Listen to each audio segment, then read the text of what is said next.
Okay, hi everyone. Thank you for coming. My name is Nidhi and I'm president of Volunteers Around the World Pre-Dental chapter here at Pitt. So we're part of the Volunteers Around the World Global Alliance, and we were supposed to go on a mission trip to a different country, but because of the pandemic, we just started working towards creating a tight-knit pre-dental community. So recently we've been partnering with students of dentistry to hold events like these, and we're trying to alternate between events for pre-dental students and dental students every weekend. And yeah, so this is our board, and this is our students of dentistry team who we're working with. And now I'm gonna throw it over to Maya to introduce our event. Okay, hi everyone, thank you for joining us today. We set up this resident panel focusing on applications, and as Nidhi said, we'll be continuing to partner with students of dentistry to host events every week. So before we get into our info session, I want to ask our panel if they could include their school and their Zoom names, if you haven't included it in your backgrounds already. So that if students have any particular questions about your school, then they can directly ask you. So again, this info session is to serve all the dental students, you, the audience, and your curiosities about residency. So you're encouraged to use the raise your hand function or the chat to ask any questions. And just to begin this panel, if our residents could start by introducing themselves and just telling us a little bit about what got you interested in your specialty, that would be great. Thank you.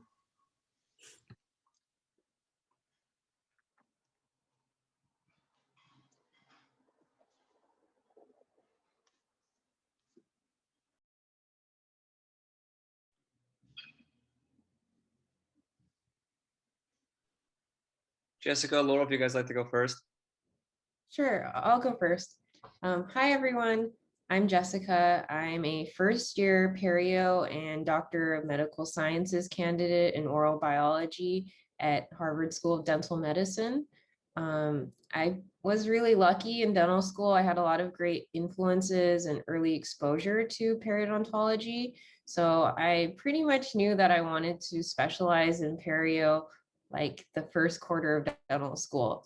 I saw a really cool presentation from a periodontist related to implants, and I thought it was incredible. And I didn't really make it known that I was interested in perio until I had truly decided and committed. But I kind of knew deep down that that was what I wanted. And I was interested in perio for a lot of reasons. One of the things was in dental school, all the topics that I really enjoyed, like oral microbiology and immunology and pathology. They're all part of periodontology. And then I really enjoyed research. And then the clinical care of periodontology is very surgical. There is a lot of, there's a non-surgical component in patient education aspect that I enjoyed. But I also really was interested in the surgical interventions and especially periodontal regeneration, being able to guide known mechanisms in biology to achieve desired patient clinical and aesthetic outcomes for your patients. So I thought that was really cool, being able to like grow bone or tissue in certain ways. So that's why I became interested in periodontology, and I'm happy to answer any questions that anyone might have about perio. So thanks for having me here. Okay, my name is Dr. Laurel Martinez. I just graduated actually from Harvard 2020. And yeah, I took time off in between dental school to do research. I did mostly genetics research at the time. And at the time I did a lot of micro dissections of like really small embryos, and it just got me really good at working under a surgical microscope. And once I found out that endodontics did, have the use of microscopes, I thought it was so cool to see the residents working down there with the microscopes and doing their surgeries with microscopes. So that kind of got me really interested in it. And I also joined the like endo study club or whatever that was at our school, and just got really interested in learning all about the different techniques. So similar to what Jessica was saying, I got really involved with that. And then, yeah, well, you have to apply really early for endodontics. It's not on the match. So yeah, I think I submitted my application like the end of third year of dental school. And got accepted. You basically interview, it's like a rolling basis. So I was interviewing like June and July, and then I found out where I was going at the very beginning of fourth year, which was kind of exciting because I had done like not many root canals, like maybe like a handful, 4 or 5. But then once I knew I was going into the program, I kind of pushed myself to find more cases. And unfortunately, I know everything kind of slowed down with COVID at the end of my fourth year, but it's been really good. UCLA is a 2-year endodontic program, so it's kind of like really fast paced. We have, I think, 5 residents each year. So it's like a close knit group. Yeah, and I'm getting like really, I feel like more comfortable getting really fast. It's just a lot of fun. Like you get to see a lot of different types of patients, people who come in like really upset because they're in a lot of pain, and then they leave kind of happy because you got them numb. But then when you start seeing your 6-month and 1-year recalls, and you finally see that your work is actually helping regrow the bone, and they're not having any pain, and they actually got the final restoration, everything looks good. Then like I do think a lot of times people think endo is, oh, you only see the person one time, but getting the recall and seeing how good your work did in the future, I think is also a really fun aspect of that specialty. And thank you so much for having us here too. Hey everyone, I'm Sean. I'm a 4th-year dental student, hopefully graduating in 2 weeks, and I'll be starting my orthodontic residency at Stony Brook, where I currently go to school with Brendan. Why I chose ortho? It's kind of a hard question to answer because I was initially going to follow Dr. Latimer's field and go into perio, but after shadowing a bunch, I just thought surgery wasn't for me.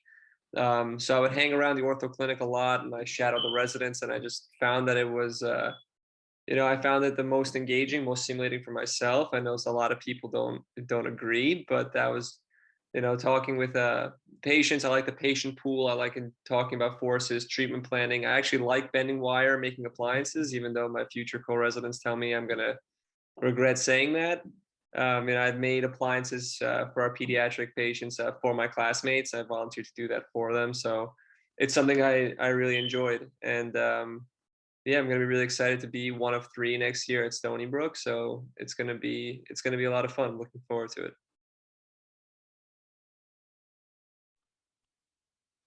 Hey guys, Brendan. I'm also a 4th-year dental student, and I matched to NYU's 4-year oral surgery program. I start in 2 or 3 months, and basically it came on. I took a gap year in between undergrad and dental school, and in that gap year, I had worked for an oral surgeon, and this was an oral surgeon that I actually met at the gym.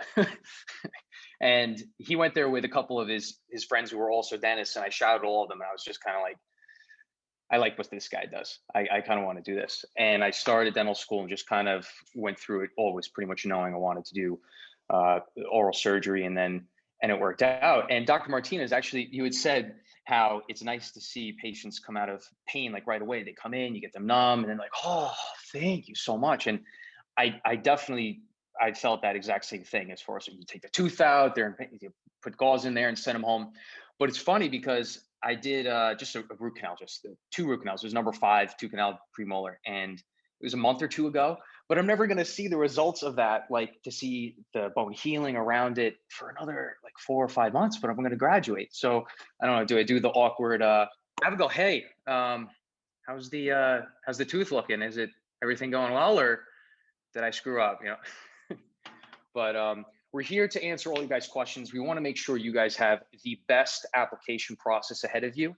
And thank you, Dr. Laurel Martinez, Sean. We're all here and we're ready to go. All right, let's fire away some good questions.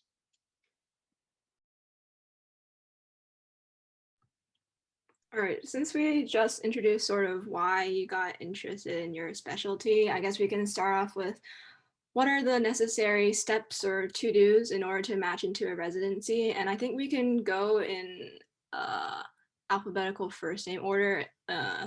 So we can start with Brendan. Okay, sure. So specific steps that you need to take in order to get into the program. So I'll speak for oral surgery. Obviously, you need to, number one, I'll prioritize it in case of like what applicants look for. Number one is going to be the CBSE. and grades. Obviously grades in the CVSE, those are the top. You should start studying for the CVSE around your end of first year, and through your second year, the test is over twice a year, once in the summer and once in the winter. I would recommend taking it more than once because you have the time to.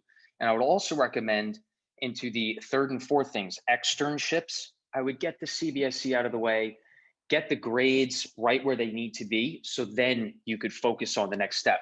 Externships. The magic number has typically been, and I've talked on every externship I went to, I talked to all the residents, they all agree, the magic number is around 3 externships. You want to get those in, and I recommend do externships at reach schools. This is because if it's a reach school, you're like, I might not get an interview there. If you land a great externship, you'll get an interview there. If it's a safety school and you do an externship and you mess up, or you're a little nervous because it was the first one, and you might not get an interview there, you just kind of decreased your interview list by 1. The next thing I would say is like extracurriculars, such as clubs at your school. Get leadership positions, get involved. Stony Brook most schools offer journal clubs and trauma rounds, which take place in the morning on, say, Tuesday and then Wednesday. Go to those, shadow in the OR, get to know your faculty members very well. They're going to be writing your letters of recommendation and show that you really appreciate, because they're there to help you. And they all teach there literally to help you. So that's the 4th to 5th thing.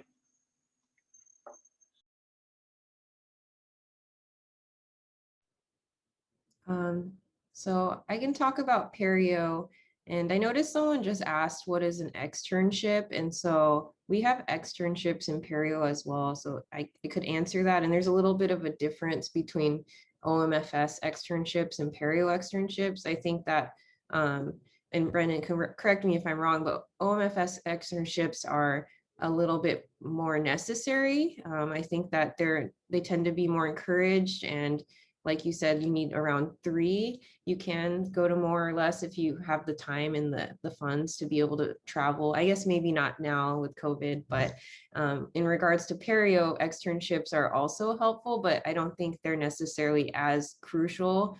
OMFS is very difficult to get noticed by the people on the program, I think, and sometimes having that face time from the externship can be the difference between you getting invited or not.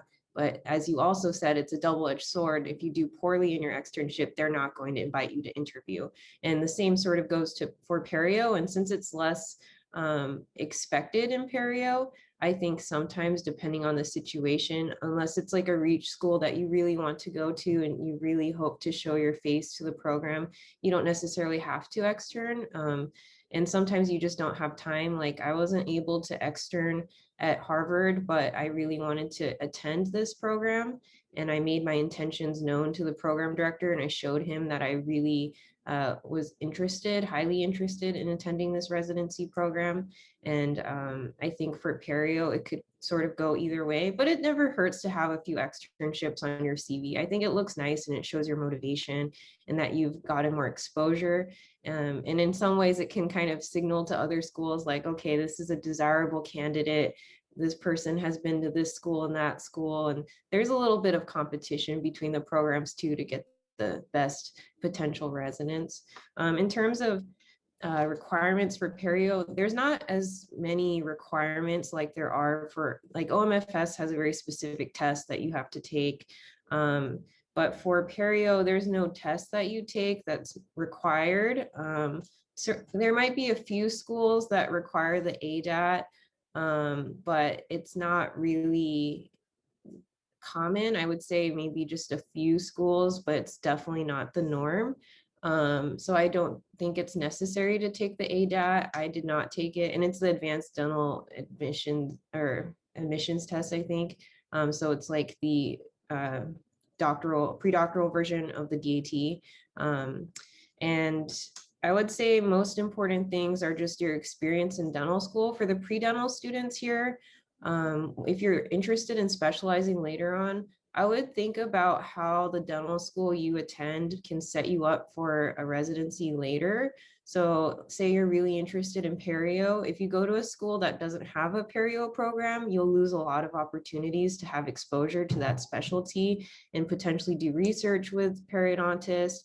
If they don't have an established research division in the school, then you might not have as many opportunities for that. So you sort of want to think about what specialties are there. Some schools don't have specialties at all, and some schools are very established. And additionally, if there's a perio program you really like say, I'm from the University of Washington, so say you wanted to go to the University of Washington for dental school and then go to perio afterwards, you'll sort of have 4 years of dental school to get to know the faculty there.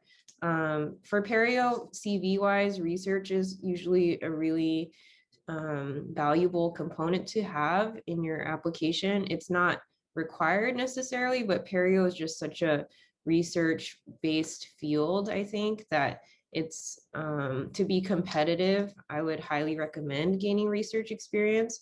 In most residencies, you are usually required to do a master's with a thesis, so it's important to understand the scientific process and how experiments work and what a hypothesis is and how you would go about that so that you're prepared to do your master's. And then GPA is important, I think, for all residencies. And perio, generally, if you can be in the top 10% of the class, that's ideal, but I would say top 25% will still allow you to be competitive without people wondering about your academic capabilities or if you'll be able to keep up with the rigor of the program. And some schools don't have rankings, so you'll just have to show your abilities in other ways. And that's where the extracurricular things come in and the research. Clinical performance is important. You have to be well versed in all of dentistry to be a specialist. Even though you think that you do one thing, you have to understand how to work with other specialties and be adept in that as well. So I would say in terms of perio, definitely showing your academic capability, having multiple interests outside of school, and then having I guess a substantial CV to be able to back your application. And then of course, having a genuine interest in perio, understanding what it is and showing that you've had exposure to it and that you've pursued it and that you have some passion for the field, because they want to see that too. So that's my input about there's not really hard requirements. If you are international though, I think you have to take the TOEFL and there's a few other things, but for US candidates, those are my recommendations. So I think for endo, it's quite similar as what Dr. Latimer just mentioned, like grades or ranking. Our school didn't have as well any of the grades or ranking, but you can also offset all of that with just a lot of research. For endo, you don't have to do research in endodontics to, you just need to have a project that looks good and that you helped design and work on.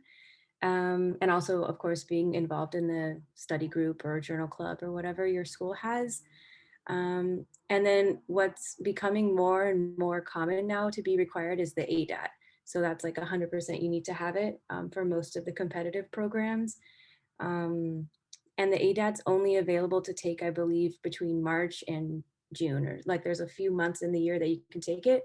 So usually you're taking it at the 3rd year time because it basically is a combination of boards part 1 and boards part 2. So you gotta like somehow find time to study for all those different things, and you haven't really had a lot of clinical exposure. So it's kind of a challenging exam to study for in some ways, but if you can kind of retain a lot of your boards part 1 studying materials, and then it should be a little bit more manageable. At least I know for a fact UCLA, UCSF like really do look at the ADAT. I think some private school programs don't require it. It's just another extra thing that I think if you do take it, it shows that you actually, took the time to study. So I think a lot of people who do take ADAT do get a lot of interview invites. Other than that, yeah, all the same kind of thing. I guess the only real difference between endodontics is when you're preparing your application, you really have to get it in early, like the first week that it opens, because the issue with the endodontics stuff is everything is like on a rolling basis, and like multiple people I know you can get interviewed, let's say on Friday, and I got called that night to get the spot, and you have to tell them on the phone kind of like that day, or maybe they'll give you a few days. So a lot of people tried, you want to interview at your top school, hopefully earlier than later, because you might get, you might get an offer from maybe not your top school. And I know some people who didn't want to risk, losing out on a spot just because they wanted to go interview at more places. So they kind of just took their, maybe second or third choice. And it's just kind of all a risk because the interview process is so weird for endodontics. I do think in that way, match is actually more fair, because for this one, it's just kind of nuts. But yeah, expect to just get everything in really early, and then you can hopefully have a little more just like cushion when you're kind of applying everything out, because they do read it and invite people by how early they get their stuff in. Before I talk about ortho, Jada, was your question about what an externship answered? Because that's more applicable to Brendan and Dr. Latimer. Kind of. I was just asking, thank you, Dr. Latimer, for your answer. I was just wondering, like, is it kind of, I saw online it's like an internship, but is it kind of like a sophisticated shadowing type of, Yeah. Yes. Brendan, go right? ahead. You want to? Yes, exactly. It's basically a sophisticated shadowing, and like Sean will go into this. Even for ortho, they have externships, but for oral surgery, the externship actually goes a week long, and you do need to be there the full week. It's also recommended that you take call one of those nights. Like you're literally living the life as a resident without doing the surgeries. So it's a very intensive shadowing experience. Some programs will even let you kind of get hands-on, suture, maybe pull out a few teeth. And but yeah, you want to stay the full week. Dr. Latimer, is that also the same for yours? Is it a week? So it's not quite a week. I think the OMFS externships are more intense.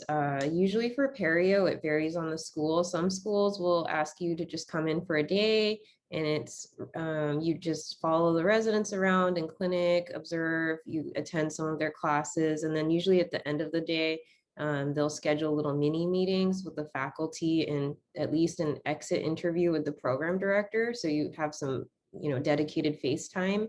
But some externships that I attended were longer, maybe, 3 days up to 5 days if you had the time. San Antonio, they asked you stay at least 3 days, 3 to 5 days. So it just depends. And but generally you do a similar thing. You follow the residents, and one of the residents will get assigned to sort of chaperone you and tell you about the program. But I would say that it's definitely less intense than OMFS. And the perio externships, you don't do any clinical things. You can expect to just watch. But I've heard about OMFS externs like suturing an ear unexpectedly and things like that. So that is a different type of externship. It's funny you say that. At 3:30 in the morning, when I was doing my externship at NYU, the D2 that I was with, a woman came in with a laceration right across her lip, and it went from inside the lip to like a couple centimeters up. And now that's so important. This is her lip. It's a vermilion border. That's like, you need to take your time and pay attention to that. And this poor guy, I was assisting him put it together, but it's 3:30 in the morning. Like, he just went through a whole day of working in Bellevue, and now I don't know, but so fun stuff. As you describe that, Brendan, I can see Shareem's eyes lighting up. Looks like he's ready for that kind of life. Yeah, there it is.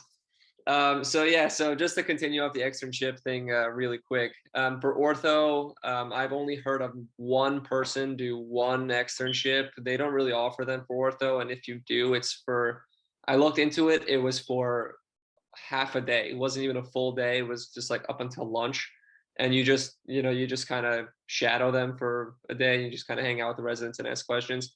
It's definitely more important for OMFS. I can tell you it's also important for pediatrics. We don't have a pediatric resident on this call, but for those interested in pediatrics, it is definitely important. Those are kind of also, if you're going away, they're usually about 3 days, maybe a little more, maybe a little less. I mean, this year with COVID, it was different. So they kind of, nixed those. And if they did, it was limited to a day. But usually in the past, it was about 3 days, maybe a little more, maybe a little less for pediatrics. In terms of what's important for ortho, I'd say first and foremost, is with most specialties, it's grades.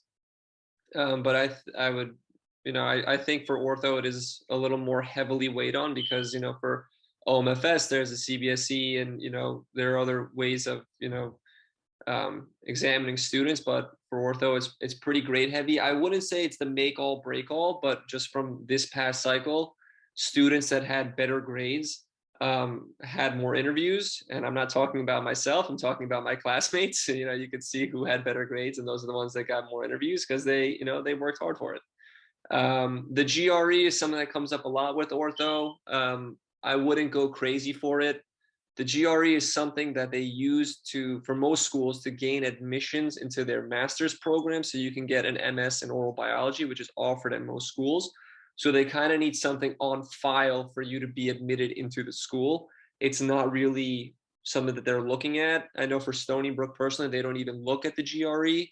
And of all the schools I applied to, only 2 actually had minimum requirements, which was Florida for the reading, or I think Florida didn't want you below 50 percentile on any section. And University of North Carolina, I think, wanted a certain grade for reading, which were both very doable. It wasn't anything, to the moon or anything like that. Research is important for ortho. I think at a time it was becoming sort of like, oh, it's a very nice bonus, but I think it's more so becoming the standard. My future co-resident is a classmate of ours now, and she had no research and she was able to match.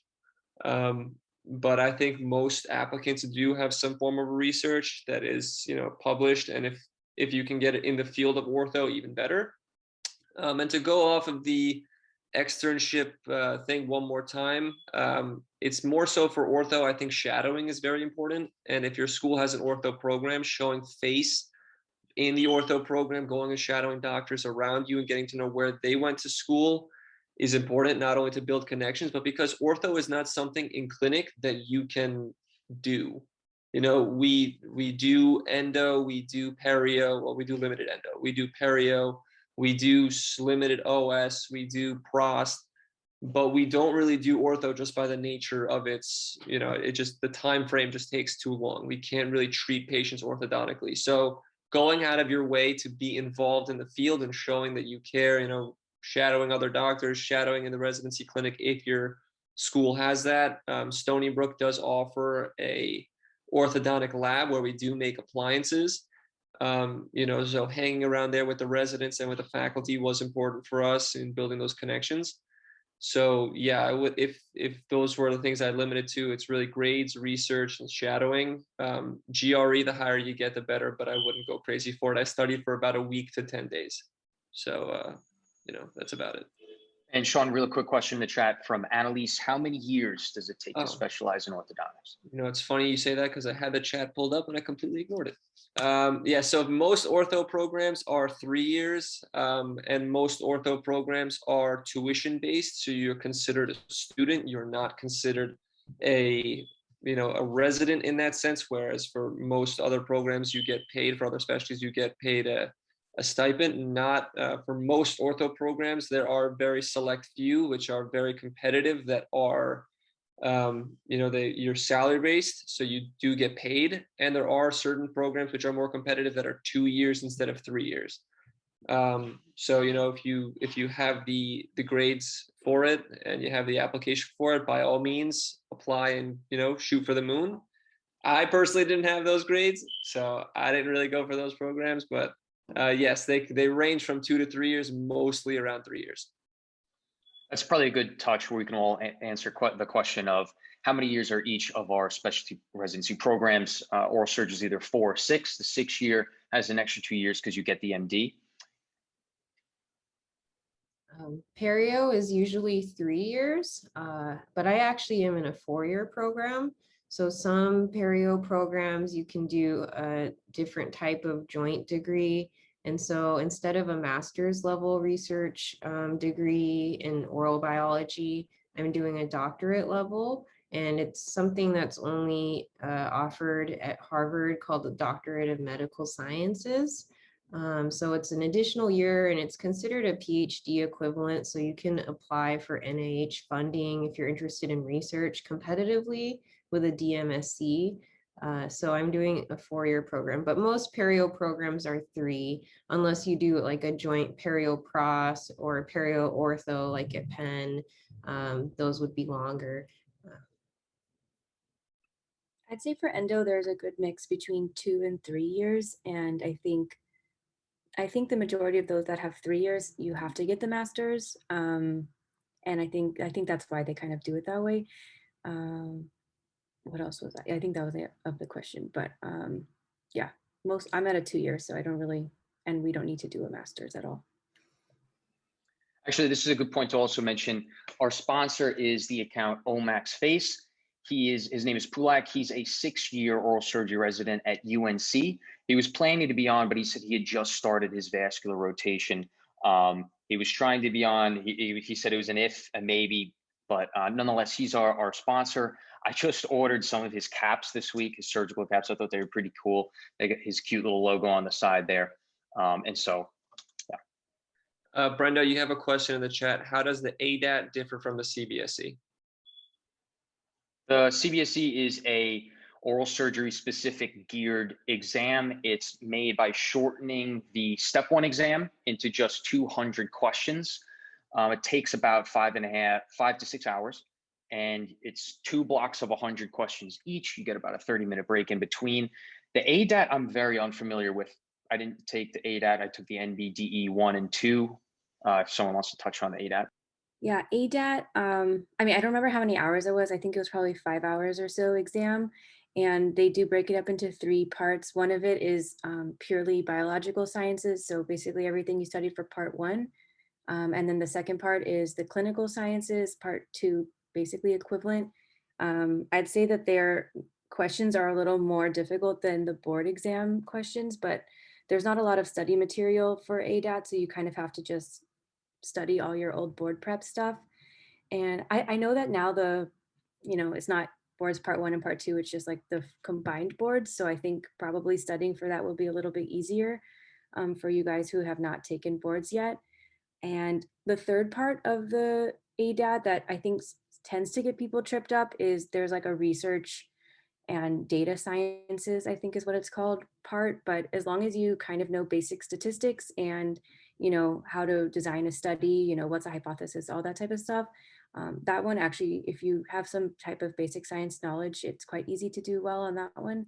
But I felt the going back for me and learning all of part 1 all over again was very difficult. But it's definitely not as hard as the CBSE in terms of studying. Most people I know took maybe like a month or so to study for it, and we all did, like, I think relatively well. But yeah, you basically have to relearn all of part 1 and part 2. Good point. It took me like 10 years to study for the CBSE. Actually, this also brings up another good question of what other exams, that you have to complete during dental school. The CDCA exam is a licensing exam that dental students can choose to take if they want to practice in like another state, somewhere else in the country. It's got a couple different parts, such as crown prep. It has an endo portion. It has a class 2 restoration portion, and it also has an online version that's, I think, heavy like prosthodontics, but that's like a 1 to 2 hour multiple choice question online.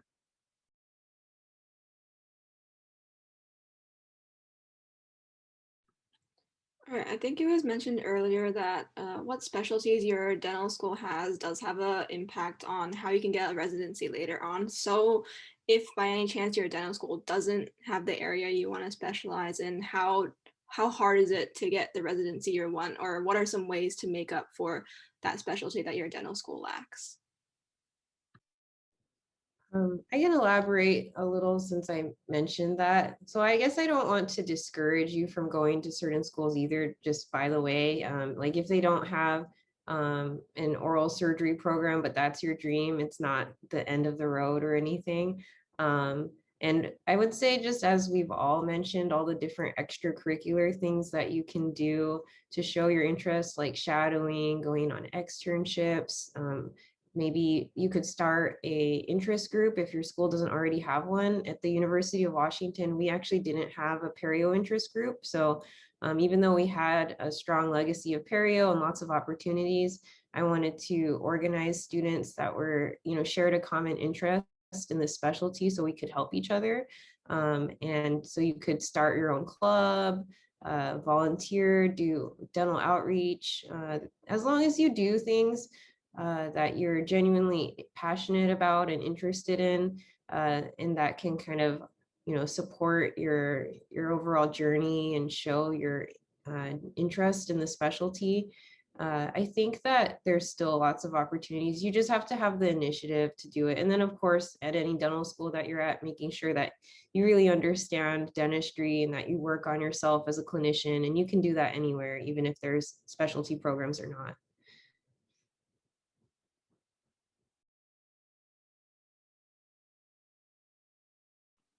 Yeah, Dr. Latimer hit it right on the head.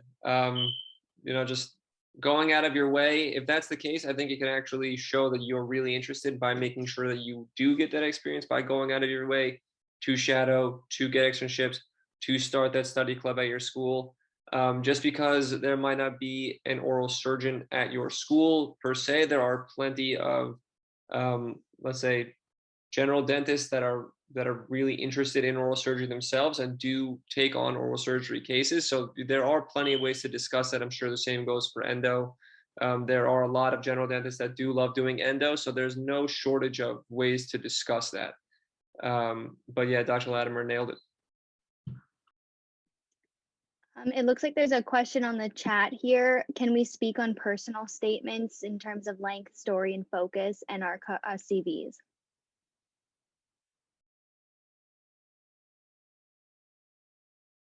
Dr. Martinez, if you'd like to start. Sure. So personal statement. Oh yeah, for like the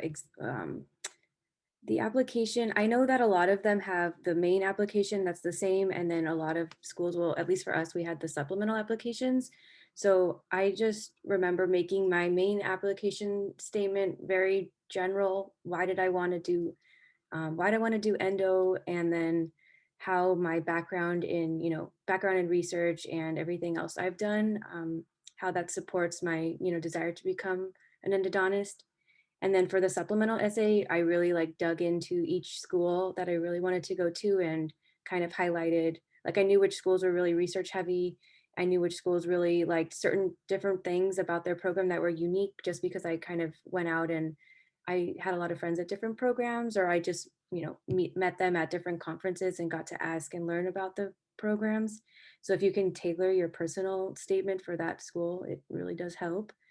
And then the CV, I actually I think mine was quite long. I don't know. I thought there was a rule to try and keep it one page, but there's no way you can keep it one page in my opinion, because you have to really put all your, you have to put all your schools that you've been to. You have to put all the publications or research projects that you've worked on and really lay out exactly what you did. Don't just say I was on this paper. You should say, exactly what you did. And even to the data analysis part, I think is important.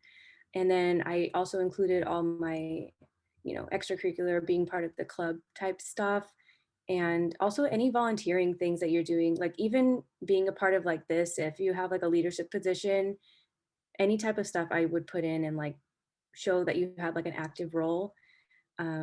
What to exclude? I don't know. I feel like you should, especially as well, if you have any, I know a lot of people would put also language abilities. So if you can have different language abilities, put that on your CV. Coding, if you have the ability to be a really good coder, you should put that on your CV. I don't really think there's a lot of things I would exclude. I probably wouldn't put stuff from undergrad if it was too far away and not as relevant. I probably wouldn't add, too much stuff from the undergrad times. But if you had a really nice published paper from undergrad, you should still put it. I guess I also saw the question about what other specialties were you considering and why. I can also speak on that one. Originally, I thought I really wanted to do pediatric. I just thought working with kids at the time was really fun, and you can help prevent disease. I really like that idea of it. And then for me, when I realized, oh wow, it was it's actually really difficult to work on kids and be high energy all day. And so I decided like that against wasn't for me. Now, actually, when I'm working in endo here, it's a lot of kids. So it's kind of going back full circle. But I think like as long as you give everything a shot, because I really did think I wanted to do pediatrics. But once I joined a few clubs that was only working with pediatrics for like on Saturdays. It's very tiring. So I didn't think I could do that for my whole career. So I really appreciate anyone who does pediatrics because it's a very challenging field. But yeah, it's just, I think you just try everything out and then see what you like. It's kind of funny because I also was initially just for a moment considering pediatrics too. And for the exact same reasons, I was like, no, I know I want to do perio. And I did explore peds and, shadow. And I liked the OR, but that's because the kids are under general anesthesia. So I realized that I actually don't like seeing them when they're awake. And it's just too much energy. But I don't expect I'll see as many children as Dr. Martinez does in perio unless they have aggressive perio or need a impacted canine exposed or something. But it's just kind of funny that as you were saying those things, it was all resonating with me. And really quick on the personal statements, I think when it comes to length, I would say definitely nothing more than 2 pages, like 1 page or 1.5 pages, I think is generally what people do. So like a 5-paragraph essay, a standard length, because if it's too long, they're just not going to read it. And then when it comes to story, I think it's your opportunity to tell your story. It's the only part of your application where you can include details about your life, your culture, your background, who you are, and it's the program's chance to get to know you before the interview. So I think it is important to include things about what makes you unique and who you really are. And then I also usually advise people to have like an element of like past, present, and future, which means like, describing your past, like where you're from, like how you got here, things that you've done that have led you to considering a specialty. And then like when it comes to present, like what do you offer? What do you bring to the table right now as a potential resident? What, are you passionate? Do you have a lot of skills, a lot of enthusiasm, whatever it is, you can share that. And then future is like talking about what you envision your career to be like, what you think that you'll be doing after residency and how you'll contribute to the profession, because that's something that they want to see too. If I'm an admissions committee member and I'm evaluating a candidate, I'll think, what will this person do for our profession if I accept them into the program and give them an opportunity to become an endodontist or a periodontist, et cetera. So I think that having those elements in a personal statement are important and kind of gives you a natural flow. And I would say that I would avoid having a really like regurgitated CV type personal statement, because I've read a lot of personal statements, and I think that it's just sort of too obvious, and you can read the CV for that. It doesn't hurt to include like really formative experiences, like I went and presented such and such research and it changed my life. But just like listing off every single thing that you've done is not a good personal statement. And then what to include and exclude on the CV, I agree with Dr. Martinez. I don't think you should include things from undergrad unless they were really significant, like a publication in a peer-reviewed journal or something like that, or a big award. And then for the CV, like you should include all the details. And my CV was also pretty long. I think that in dental school, I basically kept an Excel spreadsheet, and I would recommend this too if you can maintain it, like where you list every single thing you've done, the amount of hours, who is the supervisor, what it was for, and you just like keep track of that from day one, so that when it comes time, and just constantly update your CV, so when it comes time to apply, you're just ready to go. And then there's an experiences section in the ADIA Pass, which is the centralized application service for applying to residency. And you have to enter those in separately in addition to uploading your CV. So that will be helpful too, because it asks you approximately how many hours you spent on each thing. And then you won't have to think about it. You just copy and paste. So those are some of my tips and some of the things that I did personally when I applied. Dr. Latimer and Dr. Martinez hit the nail on the head. Guys, the CV and the personal statement are separate for a reason. You don't just want to read one off, put it on the other. The personal statement isn't something to reiterate the CV. It's to dive into one of those things like, my favorite externship was this, because there I did this, this, and this. And guess what? That's exactly what the interviewer wants to hear, because that's what they're going to ask you about. To give, and also keep it between 1 to 2 pages. I think mine was 1 full page, single spaced. My CV was, it just went on to 2 pages, very brief. I mean, bullet points, right to the point, what I did. And I know right now we're getting into the season of starting your personal statement. And what I typically recommend to students in the past, the number one thing you could do for both CV and personal statement is to get an older students and kind of get an idea, read 3 of them. And now you're going to like, oh, this, they said this, they talked about that outreach experience. That's a huge thing. And then you're going to kind of form like, oh, well, I did this. And, you know, I really appreciated my research experience. So I kind of want to talk to how I worked with the doctor on this. It's kind of setting the interview up to what to ask you more about. And they're getting an idea of what your personality is about. What I've told people starting their personal statements is reach out to students that have gotten into the programs you want to go into, or an older student that matched there and you want to, and basically the personal statement, they're not going to read like, oh, wow, this kid does not know how to write. Let's, put him on. No, what they want to do is get an idea is that, do you portray the personality, the characteristics, the ambition of what the resident that they kind of want to take on the team? So what I kind of did was I asked a couple older guys that had just matched. I asked people who did match and are currently at programs that had gone to Stony Brook. And I said, what are like 3 qualities that you say you've seen in all the oral surgery residents at your program? And they all typically said like, they are ready to work. They are big on teamwork. One, they want to all contribute to the surgery, but then they want to teach the next guy.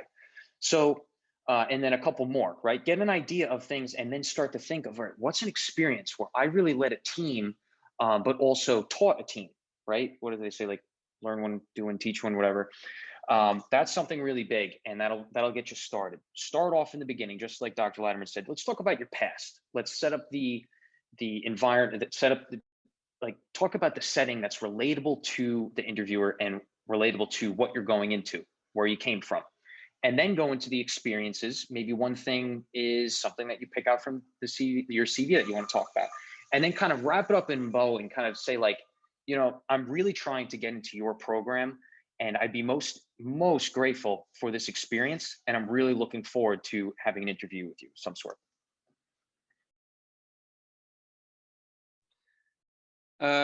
So thank you, SIU, for the question. It's my guy. Personal statements, just like everyone said, length 1.5 pages is, I don't, going too long, you know, over 2 pages is, you know, excessive. Mine was a story focus on why I wanted to do ortho and how I came to that decision. And the focus was where I, you know, the things that were important on my CV. For those of you that don't know, a CV is essentially a resume. It just, for whatever reason, is called a curriculum vitae or something. It just means resume. So I did take out the best parts of my CV, the parts that I thought were the strongest points, the parts that had the most impact on me, and those are the things I elaborated on in my personal statement. CV, for those of you that are younger, D1s, D2s, I would start, as Dr. Latimer said, making your CV now. And it's not a matter of actually formatting it. It's just keeping a running list of the things you've done. Because as you start to make your CV and as you start to have to upload it to PASS, which is the residency application, it's very easy to forget certain things. You know, you helped out with an outreach thing, you know, as a D2, in September and you were there for 3 hours, but did you really remember that, this time around? It's easy to forget stuff. So I kept a sticky pad on my desktop on my computer, and every time I did something, I just quickly write it down. Homeless shelter visit number 2, I was there for 45 minutes, and I put it there just so at the end I have a total of how many times I went to the homeless shelters and what we did. Just like everybody said, the length can range. Mine was just at 2 pages from classmates that were older and from other residents that I ran my CV by. They said 2 pages is a good amount, 3 pages is too much.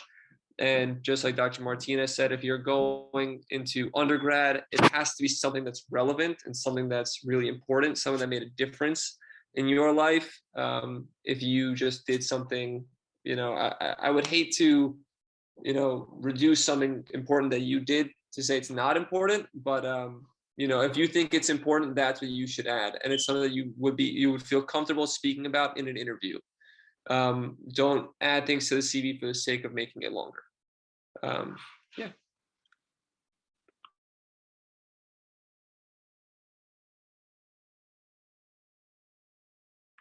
How early do you recommend dental students get involved in research if they're interested in specializing? I'll start. It really depends on yourself and your school.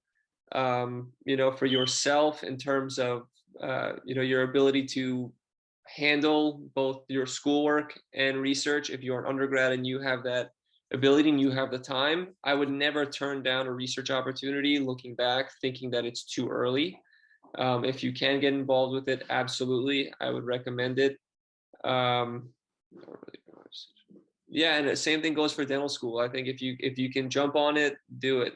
Dental school is going to be a lot of work regardless of where you go. For some schools, it might be easier to obtain research than other schools just by the number of students that might be at your school. So they might be a little bit more selective. I'm not sure, but that's just from what I've heard from some friends that go to other schools. If you have the research opportunity and you're interested in it, I would take it. I wouldn't hesitate. Just to add, since I'm a very research focused resident, I would say, and in dental school, I did a lot of research as well. And to answer Linda's question, I think that helped me stand out. I mean, I did a lot of things in community service and research and organized dentistry. I was very active. And this is probably not recommended, but my CV was like 9 pages long and my application was huge. One of the faculty at Harvard said he couldn't staple it, and because he printed it out and he couldn't staple it closed. And so he kind of laughed about that, but I don't think it was a bad thing. He said he was very impressed with everything that I had done. So I think it's probably better to have more than not enough experiences. And I did have meaningful experiences in all the things I did, but it was a little overkill. But when it comes to research, I think that definitely research is important, even if it's not in the specialty you're interested in too. So you can learn all the important processes, like how to design a study and what a hypothesis is, like Dr. Martinez said, from doing any type of research. And I would recommend doing it earlier on, because you don't want to be that third-year dental student that comes up to the faculty and says like, hey, I want to do perio research, and it's like January and the application opens in May, so you can't do anything meaningful in research within a few months. It takes time.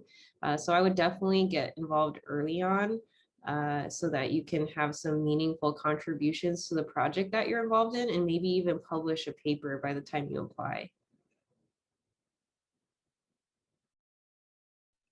Yeah, mine's basically 100% agree with what she just said.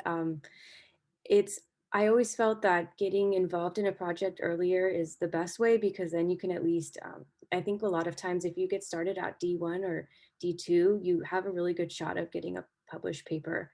And I think that's probably like the gold standard if you want something to show that you have meaningful research. If you don't get published, that's not the end of the world, though. You can always say you presented at a student research project presentation or something, at least that you showed that you did work and were able to present to the community. I think is the most key point of research. but yeah, I also agree, like, don't, I knew some people who in first year, I think they got really excited and they started like 3 research projects, but then they ended up, I don't think any of those 3 projects went anywhere because they were too busy. And then they also had to study. And so you just have to like find the time and find the one project that you're really, really interested in, and just, work on it as much as you can, and also keeping your grades up. And I think that's the best way to go about it. Really quick, there was a question put in the chat from Linda that I don't want us to miss. In your opinion, what do you feel was the strongest element of your application that likely made you stand out? I think there's a couple things for me. Sometimes, like, it's hard to tell because they don't tell you, like some interviewers, they'll tell you like, I love this part. In some interview, like you don't really know in some cases, right? But I'll try and put together of what I think it was very important for my application. Coming from Stony Brook, there's a chunk of our class. We have 44 students in our class, almost half specialized. And I think that's probably the number one. I'm coming from a school where a good portion of the class is typically specialized, and therefore we generally see a lot of our students get a bunch of interviews that year. For my application specifically, I kind of threw a little bit of tricks and little things here and there, little hints to kind of engage certain interviewers based on maybe what their personality is most interested in. So for my personal statement, I just went hard into I want to work. I want to get to work. I'm very team oriented. I played basketball in college. And then last is that, like, I'd be really grateful for an opportunity to interview. So that's kind of more towards like the clean cut oral surgery types. Then on my CV, I had, and I also put externships on my CV.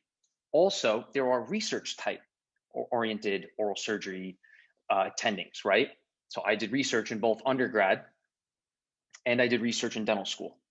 And then you have very like creative minded individuals that are doctors all over. These are for every specialty, I would probably say everyone agrees with. But for the artistic side, there's very analytical, but like creative people. I had in the hobbies side of my CV, I put that I played the violin. So I got asked like 12 out of my 14 interviews, they asked about playing the violin. So this is an opportunity for you to kind of really tell something about yourself. I was made fun of my whole life for playing the violin. I still get made fun of by my roommates, but it stood out very, see, Sean's raising his hand. It stood out very, very large on interviews. A last thing I would say is now you have the people that are very business minded, right? I'm trying to go around the spectrum of attention spans to engage with business minded people. I kind of hinted on the fact that we started a company throughout dental school, and quarantine was a very good opportunity to kind of expand on your extracurricular hobbies. And I know some programs really got in touch with that side of my application. So think of the different personalities of and characters that you're going to be on your future interviews with. And you can kind of tailor your application around that to kind of engage with each of them individually, for example. All right, so it's almost 1 already, so I think we're just gonna wrap up here. On behalf of everyone here, I just want to thank all the panelists for coming and speaking. And if you came in late, Students of Dentistry will be releasing the recording and summary under a magazine, I believe, next week. And if you want to join the email list for that, I think Sarah has the link in the chat. And if you have any further questions, you can probably just DM Students of Dentistry or VAW on Instagram. So yeah, thank you for everyone for coming. Thank you, panelists especially.